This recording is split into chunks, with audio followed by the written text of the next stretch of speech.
I can't say I'm the best or the perfect cook right there, or chef, whatever you want to say. But I just want to share that you don't have to be intimidated to cook Asian Mm. food.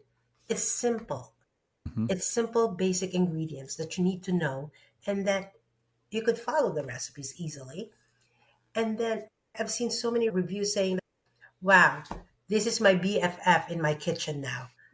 The cookbook is my BFF. I made it simple, Wow. easy to read, easy to follow. The pictures are right there so that you know what you're expecting.